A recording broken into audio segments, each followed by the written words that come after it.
Welcome to the Sort of Sure podcast, where doubt looms, fear whispers, and the only way forward is through. I'm Samar Carbo, and if you've ever felt like you're just sort of sure about what you're doing, you're not alone. This is where we face the uncertainty, push past the hesitation, and keep going anyway. So take a breath, step in, and let's move forward together.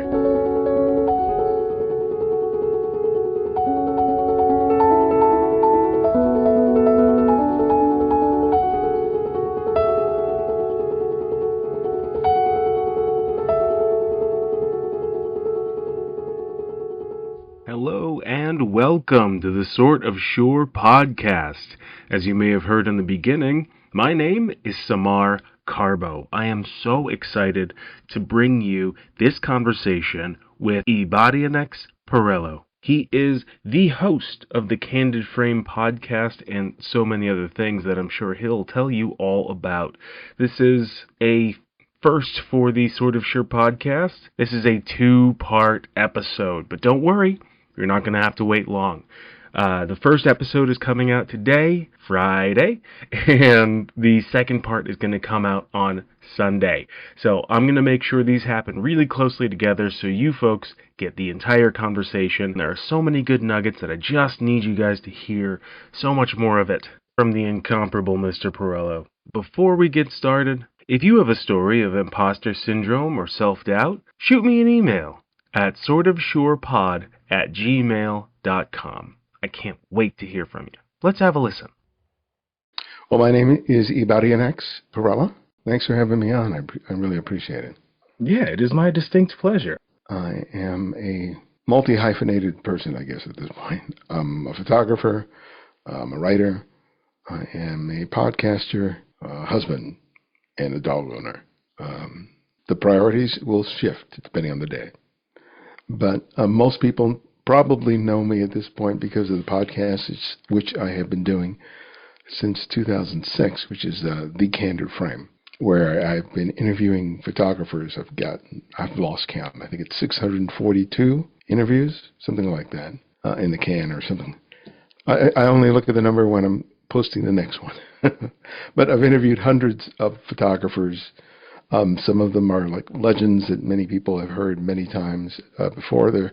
Other people are lesser known, but no less deserving of attention, which was the whole point of the podcast. And I've been lucky since picking up a camera when I was 10 years old that photography has always been a part of my life, both as a hobby initially and then professionally. Worked at Nikon. My first job out of college is working technical support. There was a 1-800 line people used to call to get questions answered about any Nikon equipment going back to the late 50s. And I was one of several people there to answer questions. And then after that, I was an associate editor for several photo magazines, Outdoor Photographer and Digital Photo Pro magazines. And then I went freelance, and then I started writing books on photography, teaching workshops, and then continuing with the workshops. I'm continuing with the podcast. So that sort of encapsulates the last 30 or 40 years. So I want to talk a little bit about where you started. Now, back when you were started with photography. So back when you were at Nikon, was that intimidating when there were all these questions being fired at you and you just had to kind of figure it out? Well, the harder part was just coming to grips with, at the time, 50 years worth of photographic gear, because people were not only asking questions about the most current equipment, they'd be going back to equipment they bought in the 70s or the 60s, and in some case the late 50s. I got diagnosed with ADHD about 5 years ago.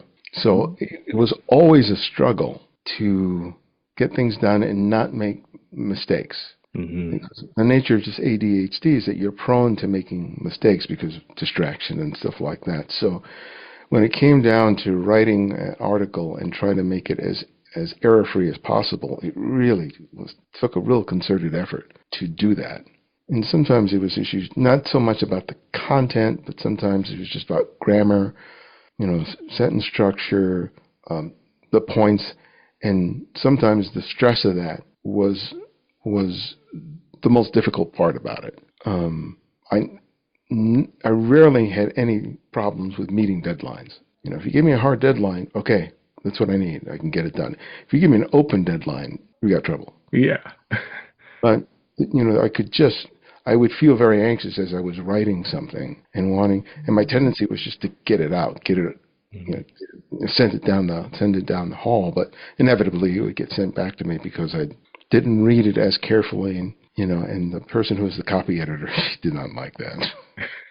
I was making more work for her, and after a while, I learned how to just slow down enough to go through it over and over again, despite the anxiety that I was feeling, to the point that it wasn't going to be completely error-free, but it would be good enough that I wouldn't get stuff sent back to me like that. Had I understood that, I got ADHD, and that's why that's happening, I did not know that that's what was going on. I just knew that I felt a lot of anxiety especially when I was writing these things, and I really couldn't understand why it was, but I was just trying to find workarounds so that I could get the work done. But I don't write as much anymore because all the magazines I used to write for are gone. But I still write, and those feelings still come up, but I understand why they're there. So I'm able to diminish the anxiety that I'm feeling and knowing and understanding why it's there, and then just go, okay, just get that crappy first draft out. Don't worry about making it perfect, and then slowly processing it until I get to the point where I feel like it's as tight as it can be, and move on. So I think it would have been, had I been diagnosed earlier, I could have saved myself a lot of personal grief, because it's always like beating myself up as to why it had to be so difficult for me in my head and emotionally. In the past, while you're doing your magazine, you're juggling 3 and all these things. Was it that you had to put a whole bunch of habits in place to sort of keep yourself on task, or was the deadline enough? The deadline was enough for me. Yeah, the hard deadline was always good enough. It's like, okay, all the articles have to be done by a certain date and be submitted. There was no holding it over till next week. It was just like, so I would just be like pounding those keys to make that happen. And it was very rare that I would turn in something late. Yeah. Yeah, because I just that was like, for me, was a hard stop. I can't miss my deadline. So even when I was working for other people, I tended to deliver stuff early. That is very uncommon for a writer. So I just didn't know. Especially, I knew how. I wrote papers in college like the day before or the night. I'm writing all night and delivering it in the morning, right? Yeah. I don't want to put myself through that on a regular basis professionally. So as much as possible, I try to get that stuff done. Sometimes a week, 2 ahead of time, just like, okay, knock that out. Because there were a certain number of articles that I knew I had to deliver in a given month. So I knew I had to pace myself. I couldn't procrastinate to the point that I had 7 articles that are due in 1 week. That would have been impossible for me to do. Yeah, and it would turn into this big thing that's entirely separate from your job. That's just anxiety sitting by itself. Yeah, and that's been the biggest struggle has been contending with the anxiety, right? Because I've been dealing with it all my life, but didn't understand what it was. And then I was with a counselor, and she said, "Have you ever thought that you might have ADHD?" And it's just like, what's that? Right. And then got diagnosed with that and major depressive disorder, and I found that out. It was such a relief, because now I understood why I struggled and why I was unable to do things as simply as I thought other people did things, and why it was hard for me to do even sometimes the most basic thing. But once I understood, that's just the nature of my brain and no fault of mine.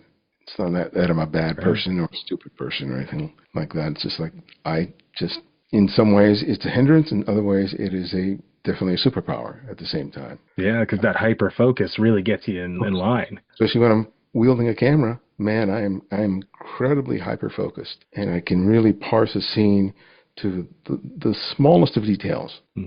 Making a composition, and I know that's my ADHD that is allowing me to sort of do that. But in other ways, it's something that I have to surmount in order to sometimes get even the most basic things taken care of, especially things that I'm not really interested in. That's the big thing. Especially if it involves a spreadsheet, man. The numbers. A hard stop for me. Yeah. So I ask because I'm sure a large majority of listeners are dealing with anxiety around ADHD or not being able to focus or having to have interest. What was your internal conversation around the anxiety? What did you tell yourself? Oh man, it wasn't pretty. Mm, It was very ugly. You're a loser. You're a waste of space. You're not worth much of anything, right? You want to do all these things, but you're not doing the work to get yourself there. There's no reason why you're feeling isolated and alone all the time, unable to make real substantive connections in terms of friendships or romantic relationships.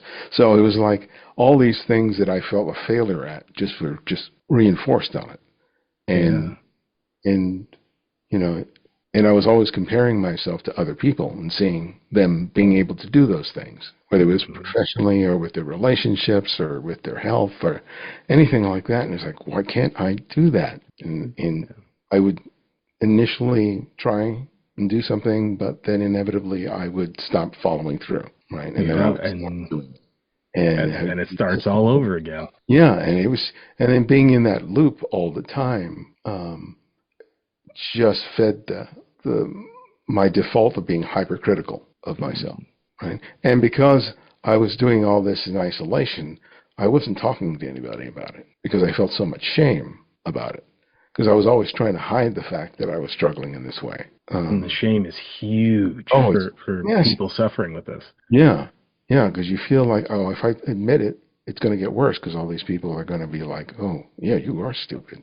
They're going to affirm that I am exactly what I'm trying to hide that I am, and it'll be even more difficult to navigate life. But eventually I got to realize that I needed, there were these things I couldn't figure out myself, that my own thinking wasn't going to be the solution. So I had to open up, and I had to start talking to people and getting professional help in terms of counseling.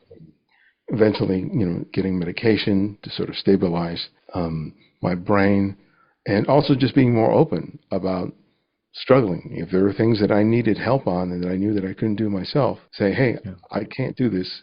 Can you help me?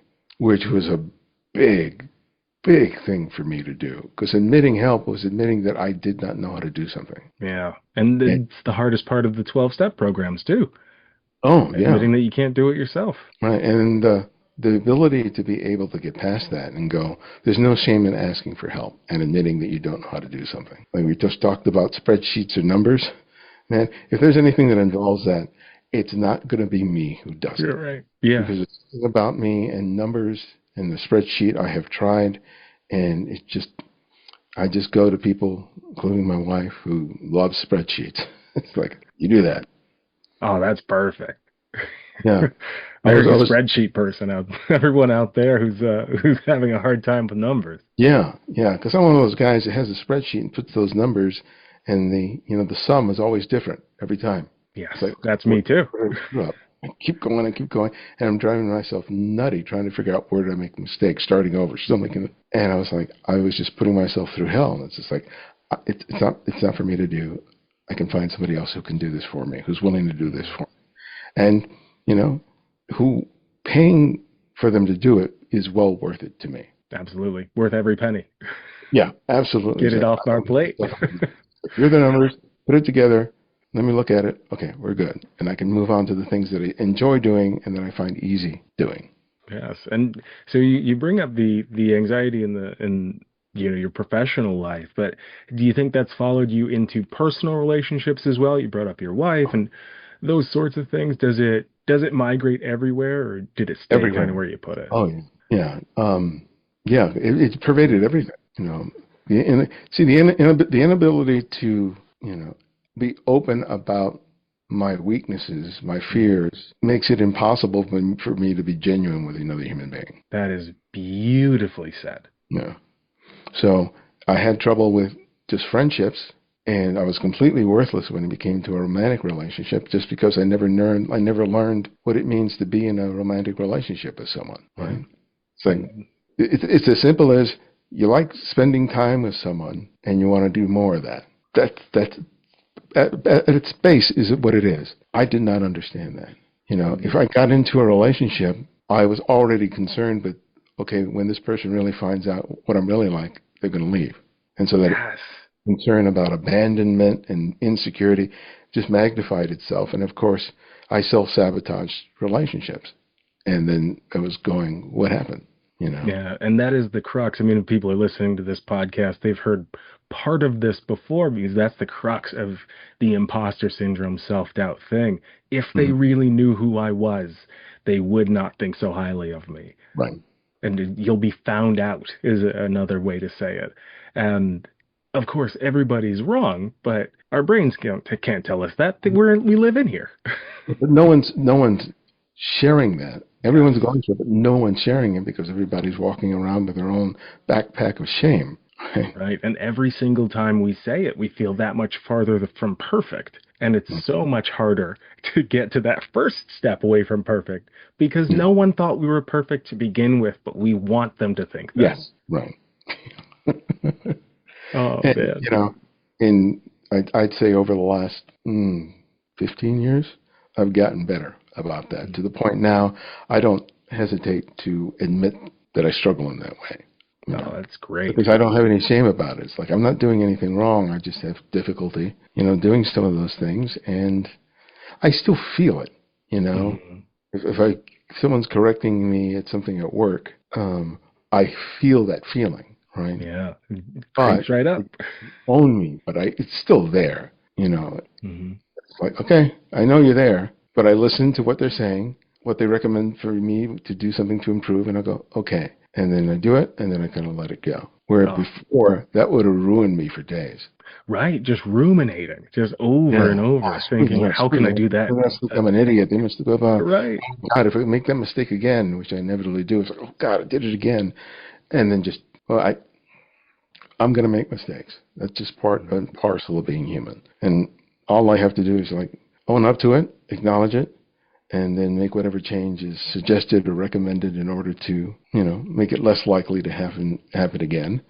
And then when there's another thing that someone needs to talk to me about, you go, okay, because I'm okay. It's not a reflection of my value or my worth when I make those mistakes. And if anyone starts wanting to yell and get get really ugly about it, I've gotten to the point where I go, oh, if they're going that off on me, it has nothing to do with me, Yes. right? Absolutely. Right? Because if someone So gets deep. completely disproportional to whatever I've done or said, at that point it's like, oh, that has nothing to do with me at all, because it's Yeah. like, It's disproportionate. Yeah, it doesn't make any yeah, sense. and then I don't have the fear of that. I have an Yeah. emotional distance where I don't all of a sudden feel like their reaction is my fault, Yes. which is what I felt. It's like, oh, if someone's angry at me or whatever strong emotion is being directed at me, it's my fault Hmm. because, you know, X, Y, and Z. And it's like, no, they could be disappointed in me, but raging at me or any of that ugly stuff, threatening or stuff like that, nothing that I've done is deserving of that. So I can just Right. take a step back. I'm not going to engage it. Neither am I going to be defensive about it, which is another thing I had to learn, is not to be Yes. defensive. There's nothing to be defensive about, because as soon as you're defensive with someone who's like that, you're just feeding into that, because there's nothing you can say or do that is going to calm them down. All right, we're going to pause right there for today, but tune in on Sunday for marvelous episode 30 of the Sort of Sure podcast, where you can listen to the final bit of that conversation. Thanks so much for tuning in. And don't forget, if you have a story of imposter syndrome or self-doubt, shoot me an email at sortofsurepod@gmail.com. I'm excited to hear from you. Later days.